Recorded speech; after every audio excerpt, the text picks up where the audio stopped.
전에 말씀드린 것처럼 사도 바울이 쓴 신약 성경에 나오는 서신들의 뚜렷한 구조적 특징이 있다고 하였습니다. 바울은 편지를 쓸 때 전반부에는 교리나 신학, 즉 이론적인 근거를 먼저 제시하고 후반부에 이르러서는 적용과 실천을 이야기한다고 했습니다. 대표적인 바울의 서신으로 알려져 있는 신약성경의 로마서를 보면 1장부터 11장까지는 교리와 신학을 이야기하고 그리고 12장부터는 실천과 적용을 가르치고 있습니다. 그래서 로마서 12장 1절은 이런 말로 시작합니다. 그러므로. 이 그러므로라는 말에는 그 앞에 다루었던 내용을 근거로 하여 그러하니 이제부터 이런 뜻이 담겨져 있습니다. 오늘 우리가 읽은 이 히브리서는 뚜렷한 저자가 누구인지 밝혀져 있지 않습니다. 본문 시작 부분에 나 누구는 누구에게 편지를 쓴다 라고 하는 것이 당시 이 시대의 편지 쓰는 형식이었는데 이 히브리서는 뚜렷한 발신자가 누구인지를 표명하지 않고 있습니다. 그래서 궁극적으로 말하면 누가 이 히브리서를 썼는지를 알 수는 없으나 그러나 상당수의 학자들이 아마도 이 서신 역시 사도 바울이 쓰지 않았을까라고 짐작을 하고 있습니다. 왜냐하면 이 히브리서 속에 바울이 쓰는 편지에 나타나는 여러 특징들이 동일하게 많이 나타나고 있기 때문에 그렇게 생각하는 것입니다. 특별히 좀 전에 말씀드렸던 바울 편지의 구조적인 특징이 이 히브리서에도 동일하게 드러나고 있습니다. 히브리서도 역시 이론을 먼저 이야기하고 적용을 뒷부분에 말하고 있습니다. 지난주에 이어서 오늘도 동일한 본문 말씀을 살펴보고 있는데 바로 오늘 읽은 본문에 그 적용에 대한 이야기가 펼쳐지고 있습니다. 지금 히브리서를 받아보고 있는 장본인들인 당시의 신생 유대 그리스도인들은 전통적 유대인들 동족에 의해서 위협과 박해를 받고 있다고 말씀을 드렸습니다. 그래서 많이 힘들어하고 그중에는 견디다 못하여 믿음을 포기하거나 포기하려 하는 사람들도 나타나고 있었습니다. 그래서 이런 현상을 바라보고 있던 지도자 중에 한 사람이 바로 이 히브리서라는 편지를 써서 그 회중들에게 성도들에게 권면하고 격려하고 위로를 하고 있는 것입니다. 그 핍박의 고난을 이기기 위해서 이 히브리서를 쓴 지도자가 지난 시간에 가르쳐준 첫 번째 지침은 당신들의 정체성을 기억하라. 그것이었습니다. 당신들은 하나님의 자녀들이기 때문에 오히려 고난을 당하는 것이다. 하나님의 자녀이면 더 잘되게 해주고 보호해주고 불행과 고통은 면제해줘야 진짜 아들이 아닙니까? 라고 질문을 하고 싶겠지만 그러나 아버지의 모든 것을 물려받아서 사업도 재산도 가정도 가문도 이끌어가야 될 막중한 책임을 가지고 있는 진짜 후계자 참 아들이라면 앞으로 감당해야 될 그 사명을 잘 해나갈 수 있도록 하기 위하여 아버지가 오히려 미리 강하게 훈련시킬 수밖에 없다. 그래서 서운하겠지만 너희들이 지금 연단을 받는다는 것은 너희들이 진짜 하나님의 후계자요 상속자요 자녀들임을 입증해주는 사실은 간접적 증거라고 할 수 있다. 그 예로 예수님을 들었습니다. 예수님은 하나님의 진정하고 유일한 아들인데, 그런데 하나님이 그 예수님을 이 땅에 보내셔서 예수님으로 하여금 겪게 하신 일들을 보라. 광야에서 40일 동안 금식하고 굶주리기도 했고, 사람들로부터 핍박과 오해를 받을 때도 있었고, 심지어 예수님은 난 머리 대고 잘 방 한 칸도 없다 라고 말씀하시거나, 먹을 것이 없어서 길에 지나가면서 밀 이삭을 이렇게 손으로 훑어가지고 후후 불어서 그것을 까서 먹으면서 가시기도 했습니다.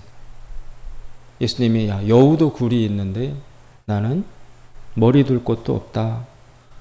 그런 하나님의 아들임에도 불구하고 갖은 고생을 다 하시다가 결국 마지막도 평범한 사람들은 당하지 않는 십자가라는 가장 역사상 처절한 고통을 당하며 죽어야 되는 그런 죽음을 또 맞이하시도록 하나님은 허락하셨습니다. 그런데 그 예수님을 일컬어서 하나님이 내가 예수를 미워하기 때문에 방치한 것이다, 버린 것이다 라고 이야기하지 아니하시고, 그런 연단과 십자가의 죽음이 있었기에 하나님이 부활시키셔서 하나님이 앉으신 보좌의 오른쪽 자리, 제2인자의 자리에 승천하여 올리시지 않았느냐.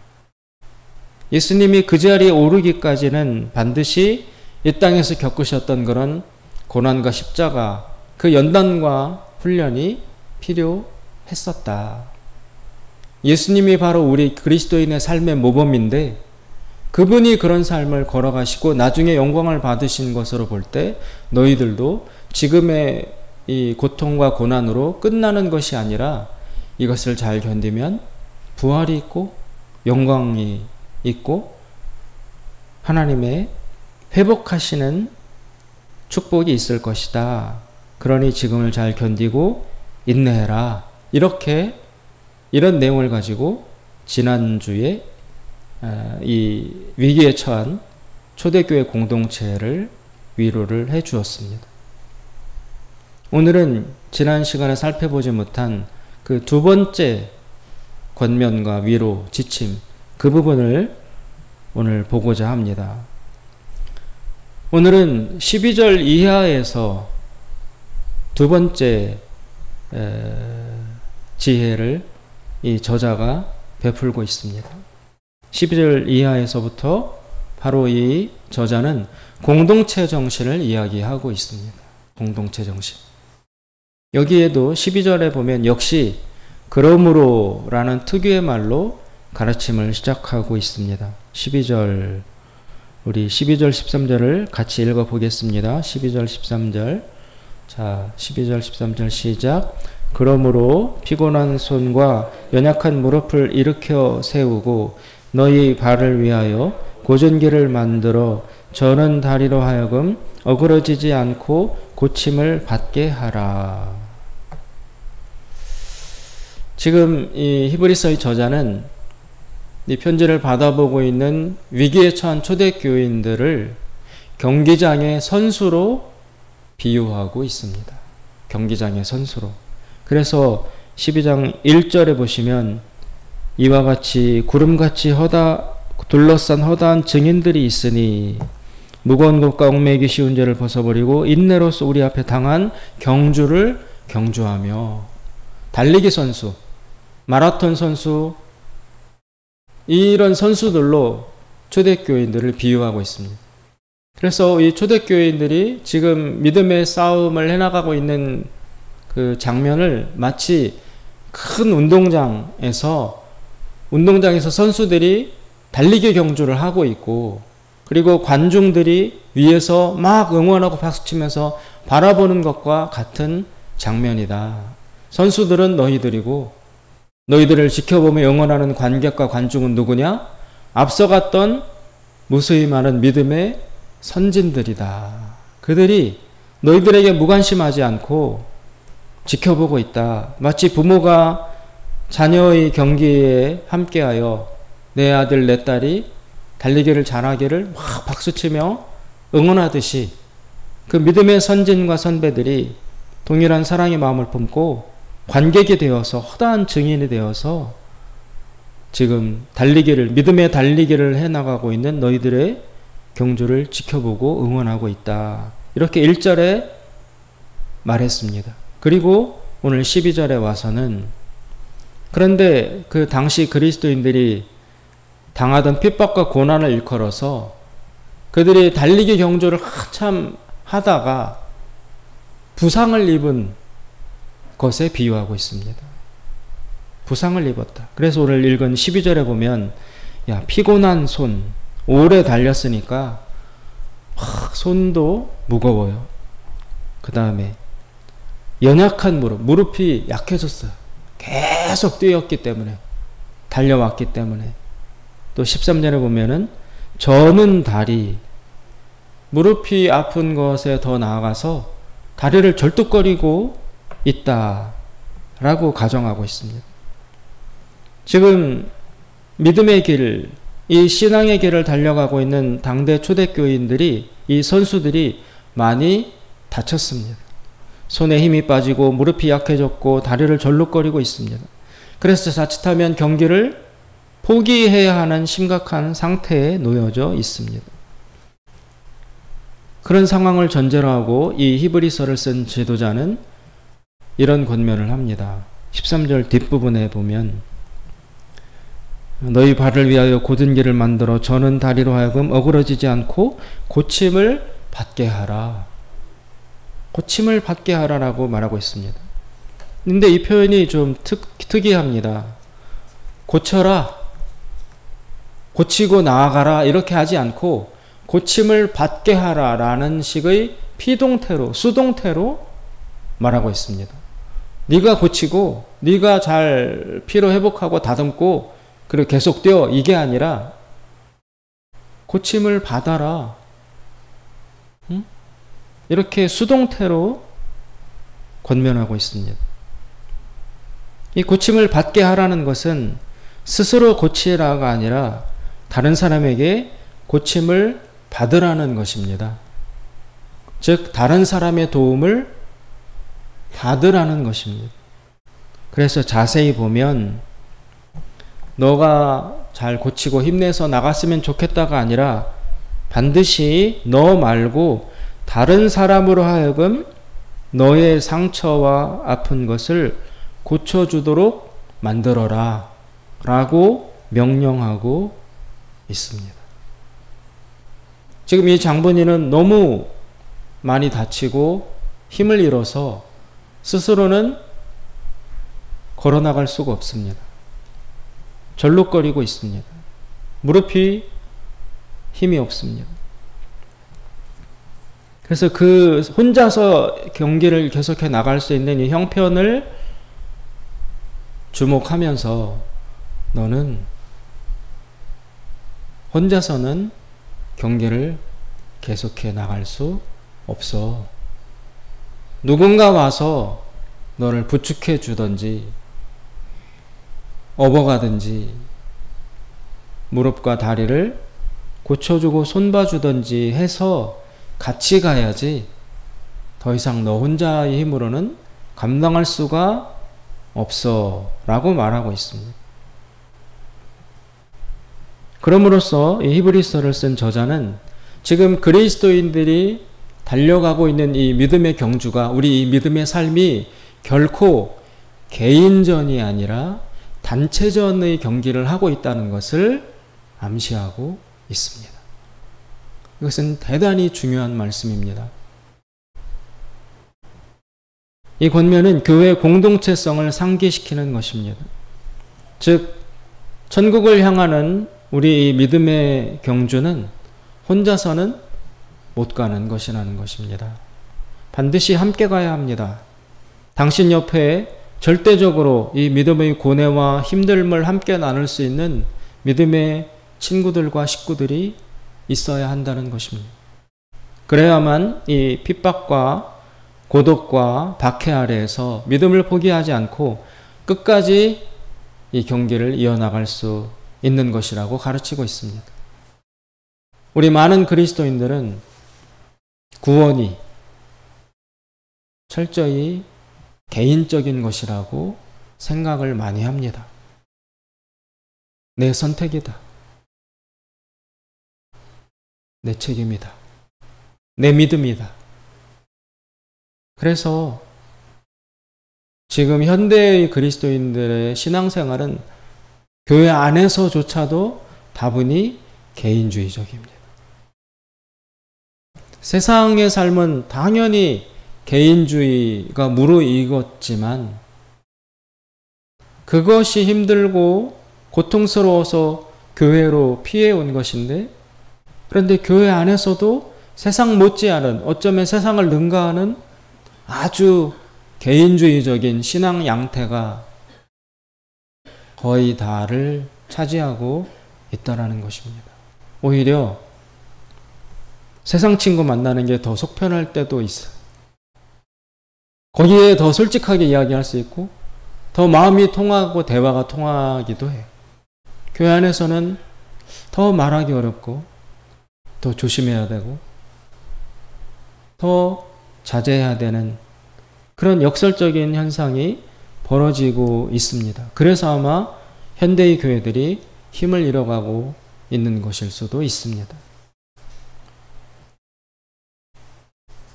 너무 본질에서 많이 벗어와 있어서 새삼스럽게 들릴 수도 있지만, 당연하게도 우리 기독교인들의 믿음 생활은 필수적으로 공동체를 통해서만 영이 될 수 있다는 아주 보편적인 이야기를 오늘 히브리서 저자는 12절 이하에서 말하고 있는 것입니다. 야, 고통과 고난이 올 때, 핍박이 올 때 어떻게 너 혼자 이겨나가겠니? 그래서 교회로 모이는 거잖아. 나누라고. 힘든 거 털어놓고 함께 위로하라고, 도우라고, 돌아보라고. 그래서 교회 공동체로 우리가 모인 것 아니냐라는 이 분명하지만 많이 잊혀진 이 진리를 새삼스럽게 꺼내고 있는 것입니다.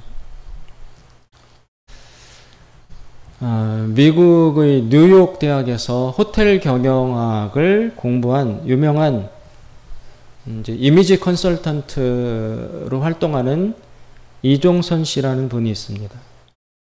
요새는 외모를 되게 중요시 여기잖아요.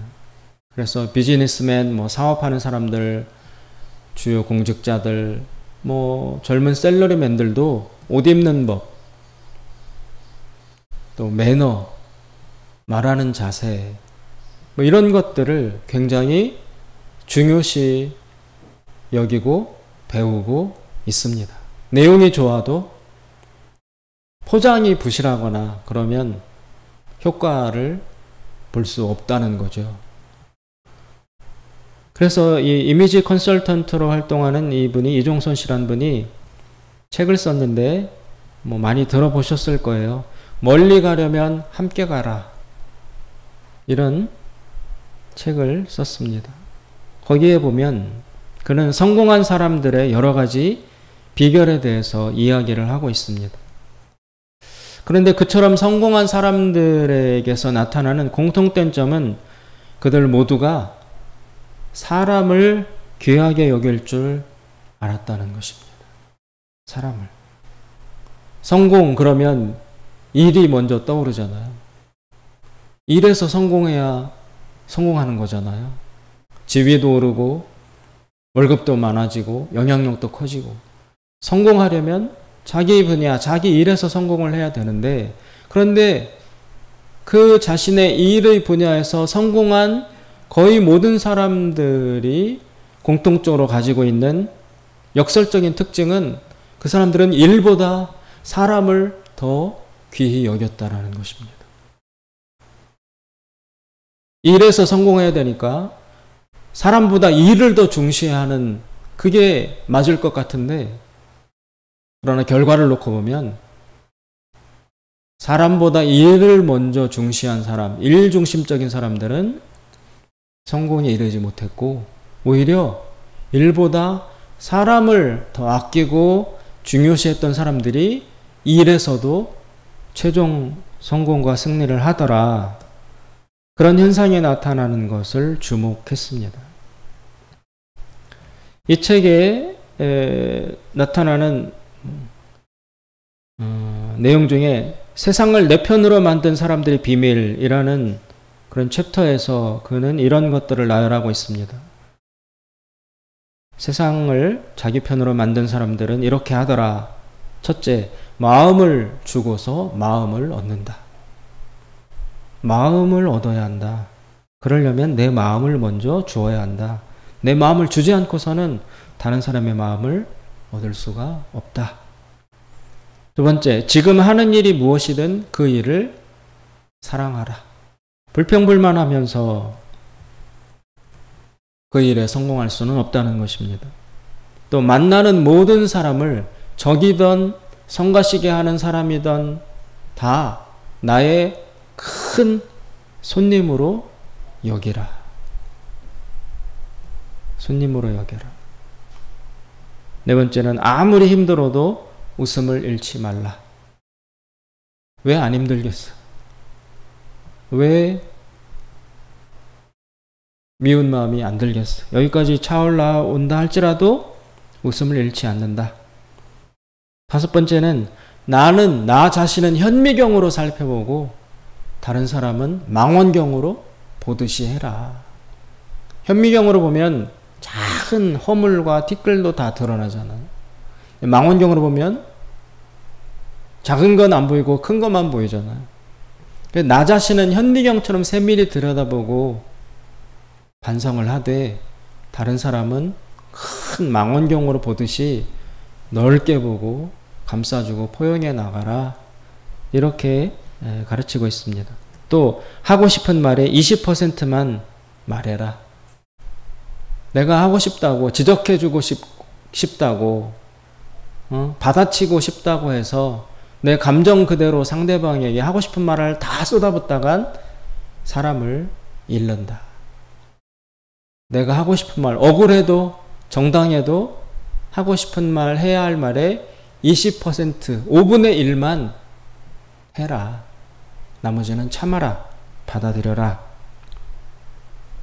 그리고 마지막으로 이런 이야기를 합니다. 미워하기보다 그 사람 미울 때마다 그 사람 앞에 가서 이렇게 말해라. 참 수고가 많으십니다. 이렇게 말하라는 거예요. 미운데 한 대 쥐어받고 싶은데 그런데 말로는 참 수고 많으십니다. 이렇게 해라 라고 여러 가지 것들을 권면하고 있습니다. 그런데 이와 똑같은 말이 오늘 우리가 읽은 본문에도 나오고 있습니다. 14절에 보시면 14절 모든 사람으로 더불어 화평함과 거룩함을 쫓으라. 다른 사람들과의 관계에 화평함, 평화함을 유지하라는 것이죠. 싸우지 마라. 미워하지 마라. 모든 사람과 더불어 화평함을 쫓으라. 이것이 없이는 이렇게 하지 않고서는 아무도 주를 하나님을 마지막 날에 보지 못할 것이다. 다른 사람들과의 관계가 파괴된 채 다른 사람들을 괴롭게 하면서 믿음의 길을 걸어가는 사람은 자기 딴에는 열심히 바르게 성공적으로 간다고 하지만 마지막 날에 이르러보면 어느새 길에서 벗어나 곁길로 들어가 있어서 그 길 끝에 기다리고 계실 줄 알았던 하나님이 안 계실 것이다 이거예요. 엉뚱한 곳에 와 있게 될 것이다. 그래서 모든 사람과 더불어 평화를 유지해라 라고 가르치고 있습니다. 또 15절에 보면 너희는 돌아보라. 하나님 은혜에 이르지 못하는 자가 있는가? 두려워해라. 너만 잘 먹고 잘 살고 기쁘고 배 두드리고 평안하고 즐겁고 잔치하며 지내지 말고 이 하나님의 은혜에 이르지 못하여 신음하고 괴로워하고 고통 당하는 자가 없는지 돌아볼 줄 알아야 한다는 것입니다. 너만 편안하고 행복하되 다른 사람, 옆 사람, 공동체의 다른 친구는 고통 중에 있는데 그것을 방치하고 외면하고 무시한다면 그것도 길을 잃는 것이다. 아까 말했던 그 이미지 컨설턴트의 그 사람, 일보다 사람이 더 중요하다. 사람을 귀히 여겨라. 그 말과 오늘 하나님 주신 말씀의 이 권면하고 똑같습니다. 일치합니다. 돌아보아서 하나님 은혜에 이르지 못하는 자가 있는가 두려워하고 15절에 또 쓴 뿌리가 나서 괴롭게 하고 많은 사람이 이로 말미암아 더러움을 입을까 두려워하고 공동체 안에 어떤 나쁜 소문, 어떤 한 사람을 향한 지나친 비난, 비판, 왕따, 따돌림 이런 것들이 일어나서 공동체가 다 휘말려 부패하여지지 않도록 주의하고 조심해라, 살펴봐라. 또 16절 음행하는 자가 없는지 살펴봐라. 또 한 그릇 식물을 위하여 장자의 명분을 판 에서와 같이 망령된 자가 있을까 두려워하라. 이 망령되다는 얘기는 정신 나갔다는 얘기예요. 구약의 에서를 보면 자기가 장자예요. 장남의 축복권과 상속권을 가지고 있는데 너무 배가 고프다고 해서 자기 동생 야곱이 만든 팥죽을 만들어서 야곱이 지나가니까 너무 배가 고파가지고 동생을 불러서 야, 나 팥죽 좀 줘라. 나 너무 배고파. 지금 먹어야 되겠다. 그랬더니 동생이 내가 이거 주면 형은 날 뭘 줄 건데? 그 흥정 끝에 이 에서는 뭘 팔았냐 하면 자신의 장자권을 팔아버려요. 팥죽 한 그릇에. 그 충동적인 그런 행동. 내가 화난다고, 내가 배고프다고, 내가 필요하다고 아주 중요한 것을 버려버리는 이 망령된 정신나간 어리석은 그런 사람들이 혹시 없는지 돌아봐라. 그래서 붙잡아줘야 된다. 그런 사람들은 실수하지 않도록 이 어리석은 선택과 결정을 하지 않도록 같이 그 결정 과정에 개입을 해야 된다.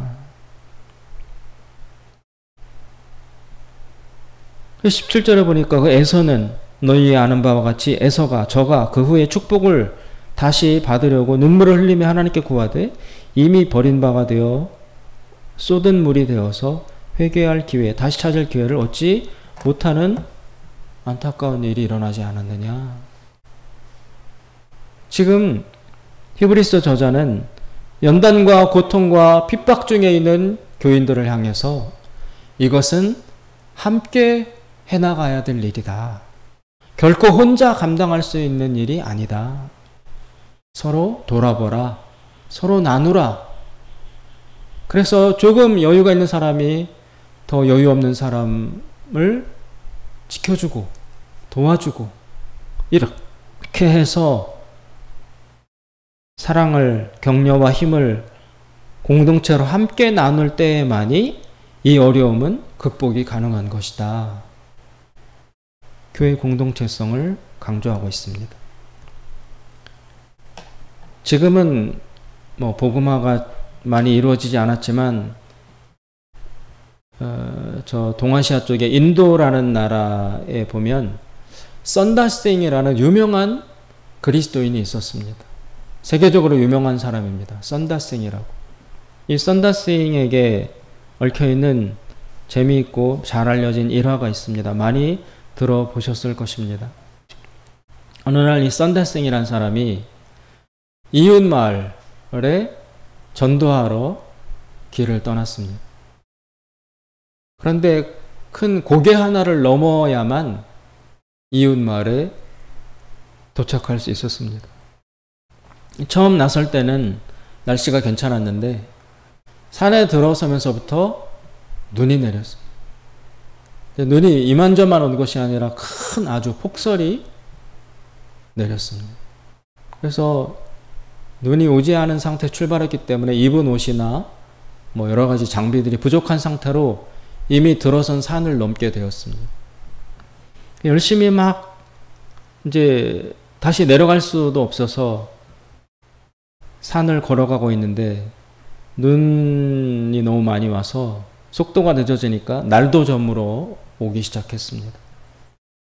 부랴부랴 무럭무럭 땀을 흘리며 막 걸어가고 있는데 저 앞에 누군가 또 한 사람이 걸어가고 있는 거예요. 그래서 야, 이 외롭고 힘들고 어둡고 춥고 무서운데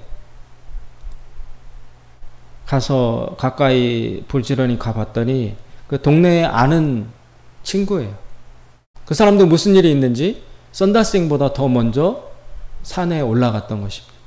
그래서 잘 됐다. 안 그래도 외롭고 무서웠는데 같이 가자. 그러면서 둘이 이야기를 주고받으며 부지런히 산을 올라갔습니다. 밤은 점점 깊어지고 눈이 더 많이 내렸습니다. 둘이 푹 빠지는 그 눈길을 힘을 다해 한참 걸어가다가 보니까 그 길 한가운데 어떤 난 모르는 사람이 쓰러져 있어요. 이 사람도 역시 눈을 대비하지 못한 채 산행에 나섰다가 이 사람은 벌써 지쳐서 눈 속에 쓰러져 있는 거예요. 얼어가고 있어요. 이렇게 두면 그 사람은 밤사이 얼어 죽을 수밖에 없습니다. 눈은 내리지. 힘은 없어서 쓰러졌지. 그래서 이 썬다스윙이 보고 야, 이 사람 이대로 두면 밤에 큰일 나니까 우리 이 사람을 좀 업고 같이 가자. 이대로 두면 죽는다. 큰일 난다. 그랬더니 그 친구가 하는 말이 나는 싫다는 거예요. 지금 내 혼자 몸도 힘들어 죽겠는데 이 눈 속에 밤에 산을 넘는데 나 혼자 몸 지탱하기도 가까스로 가고 있는데 이 사람을 어떻게 우리가 책임지느냐. 이 사람 데리고 가다가 우리 다 죽는다. 그러면서 그 친구는 반대라는 거예요. 그래서 둘이 실랑이를 벌이다가 썬다스윙은 난 도저히 이 사람 두고 죽는 거 알면서 그냥은 못 가니까 난 이 사람과 함께 가겠다. 그랬더니 그 친구는 그럼 너는 그렇게 해라. 나는 안 되겠다. 나는 먼저 가겠다라고 그러면서 냉정하게 먼저 길을 출발했습니다. 남아있는 썬다스윙은 자기도 힘이 없지만 이 죽어가는 사람을 그냥 둘 수 없어서 이 사람을 등에 업었습니다. 얼마나 무겁겠어요. 정신 잃은 사람을 등에 업었으니까. 그래서 자신도 힘든데 그 쓰러진 사람을 업고 한 발짝 한 발짝 눈 속을 걸어갔습니다. 이러다가 자기도 같이 힘을 잃고 쓰러져서 정말 둘 다 얼어 죽을 수 있겠다는 두려움이 크게 몰려왔습니다. 그러나 그렇다고 해서 이 사람을 사지에 버려두고 갈 수는 없었습니다. 그래서 가다가 쉬고 하면서 이 사람을 들쳐업고 밤새 산을 넘어서 거의 이제 동틀 무렵이 되고 그럴 무렵 그 산 아래쪽, 건너편 산 아래쪽에까지 도달을 했습니다. 정신도 없고 땀은 비 오듯이 흐르고 그래서 이 사람을 업고 한참 내려와서 이제 거의 아래쪽에 도달했는데 보니까 누가 또 쓰러져 있는 거예요. 길에. 그래서 야, 이 사람도 힘들었을 텐데 이 사람은 또 어떻게 살리나? 그러고서 이 사람을 내려놓고 그 쓰러져 엎어져 있는 사람을 이렇게 흔들어 보고 들춰보니까 아까 혼자 출발했던 그 친구예요. 왜 그랬을까요? 이 밤새도록 혼자서 그 산을 넘다가 보니까 추위를 이기지 못해서 혼자서 얼어서 쓰러진 거예요. 거의 다 죽어가고 있었습니다. 그때 썬다스윙이 깊이 깨달았습니다. 자기도 아마 혼자서 이 산을 계속 넘었더라면 여기쯤에서 얼어서 쓰러졌을 것이다. 눈이 너무 많이 오니까, 너무 추우니까. 그럼 자기는 왜 지금 살아있느냐? 그 쓰러져 있는 사람을 업었잖아요. 업으니까 그 사람 체온과 나의 체온이 합쳐져서 힘들지만 이 사람 살리려고 몸부림을 치는 가운데 땀이 막 솟아올라서 그 열기와 온기 때문에 자기는 얼어 죽는 것을 피할 수 있었던 거예요. 이 사람 혼자 가려다가 멀리 못 갔죠. 썬다싱은 같이 가려다가 자신도 살아난 것입니다. 혼자서는 서지 못한다. 아까 그 책 제목이 멀리 가려면 함께 가라. 멀리 가려면, 안전하게 가려면 같이 가야 된다라는 우리 인생과 삶의 귀중한 진리가 이 일화 속에 녹아 있는 것입니다. 함께 하려면 불편합니다. 다른 사람을 돌보려면 내가 손해도 봐야 됩니다. 고통스럽습니다. 싫습니다. 그렇지만 그게 마귀의 속삭임인 거죠. 아, 싫어. 나 혼자. 안 나눠 먹을래. 나만 먹을래. 나만 즐길래. 나만 살아남을래. 위기 가운데 그렇게 빠져나가다가 물에 떠내려간 사람, 눈에 얼어 죽은 사람, 길을 잃은 사람, 폭포나 절벽에서 떨어진 사람이 수도 없이 많다라는 것입니다. 같이 감으로써 불편함과 고통은 초래되지만 같이 감으로써 안전하다. 멀리 갈 수 있다라는 진리가 드러난 것입니다. 종교란 말, 영어로 religion이라고 하는데 이 영어의 종교라는 말에 어원을 깊이 파고 들어가다 보면은 원래 종교라는 말의 깊은 첫 번째 뜻은 묶어주다라는 뜻이 있대요. 묶어주다. 종교의 기능은 뭐냐? 낱낱이 사람들이 뿔뿔이 제각기 살아가는 것이 아니라 서로를 연결시켜주는 기능, 묶어주는 기능을 종교는 하는 것이다. 종교의 출발점이 그렇게 서로 연대하도록, 함께하도록 해주는 데에 종교의 시작이 있더라는 것입니다. 사랑하는 여러분, 저는 지난 6, 7월 동안 계속 하나님의 말씀을 묵상하는 것을 강조해 왔습니다. 남의 간증만 들어서는 믿음이 안 자란다. 또 앉아서 책을 보고 연구하고 또 뭐 비교해보고 과학책이나 이런 것들을 읽고 생각함으로써 하나님을 알고 체험하려 하는 것에는 한계가 있다.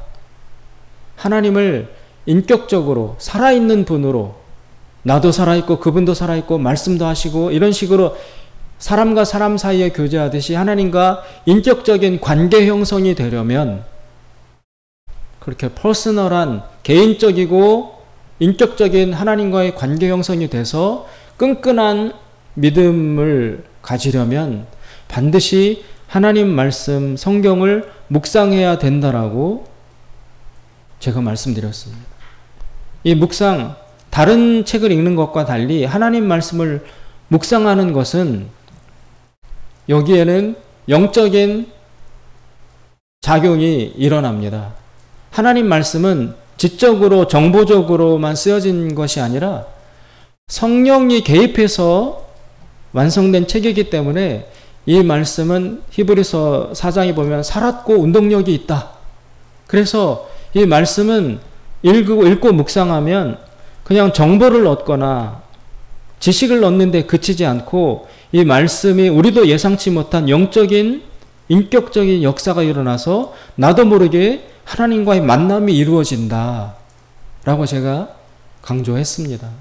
그래서 말씀 묵상을 통하지 않고는 기적 체험, 병치유, 간증, 지적인 공부, 비교, 종교 비교, 비교 종교학 이런 걸 아무리 해도 하나님 말씀을 묵상함으로써 영이신 하나님과 만나는 인격적 하나됨의 관계 형성은 이루어지지 않는다. 말씀 묵상을 우습게 보면 안 된다. 말씀 묵상으로 믿음 형성이 안 된 사람은 기초가 부실해서 반드시 넘어진다라고 제가 말씀을 드렸습니다. 말씀 묵상이 그래서 중요합니다. 말씀 묵상을 무시하면 믿음 성장을 할 수가 없습니다. 제가 체험한 바입니다. 제가 우리 교회에 오기 전에 도시에 좀 교회에 있을 때 말씀 묵상을 그때도 강조했어요. 그래서 제가 맡은 부서에 이제 멤버들에게 우리 토요일 날 교회에 다 같이 모여서 말씀 묵상을 하고 그리고 그것을 서로 나누자라는 제안을 했어요.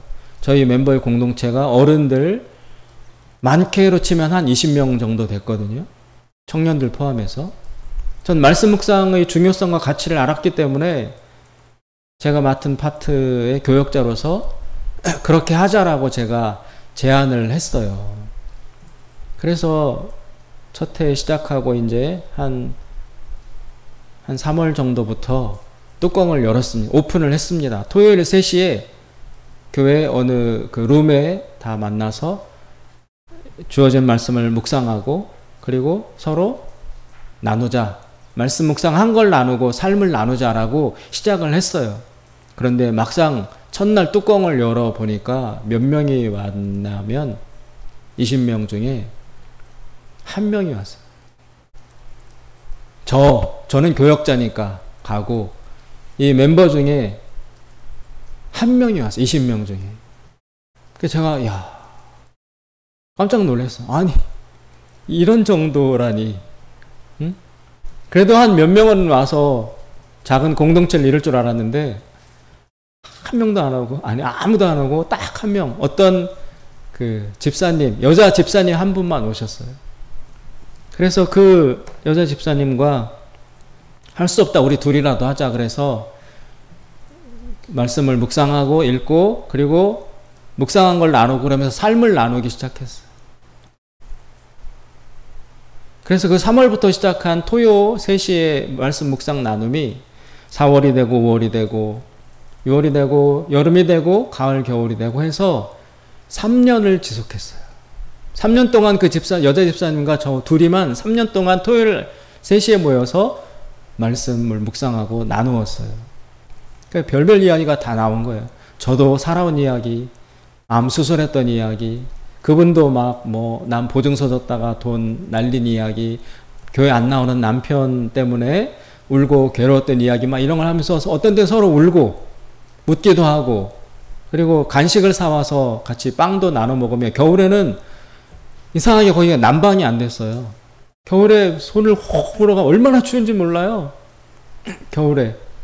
그래서 한 3시간, 2-3시간씩 손을 호흡 불어가며 말씀 묵상을 나누는데 그분도 그렇고 저도 그렇고 한 번도 안 빠졌어요. 하루도 안 빠지고 3년을 했어요. 왜 그럴 수 있었을까요? 그 말씀 묵상을 통해서 우리는 너무 많은 위로와 격려를 사랑을 주고받은 그 집사님과 제가 둘이 둘 다 힘든 가운데 인생이 힘든 가운데 있었는데 같이 그 이야기를 나누고 말씀을 매개로 해가지고 그러면서 울고 웃고 그러면서 굉장히 많은 그 어려운 위기를 벗어날 수 있는 힘을 주고받았던 거예요. 그런데 어느 날 제가 이제 우리 교회 여기로 부임해 오려고 떠나기 한 몇 주 전에 그 집사님이 토요일 날 나와서 하는데 저한테 이런 이야기를 하시는 거예요. 자기가 어제 꿈을 꿨대요. 꿈에 제가 나왔대요. 어떤 내용이냐면 자기네 집에 본인 그 집사님 집에 불이 났는지 뭐가 났는지 엄청 유독가스 막 숨도 못 쉬게 쉴 만큼 시커멓고 독하고 냄새나고 유독가스들이 자기 집안에 꽉 차 있었대요. 죽을 것처럼.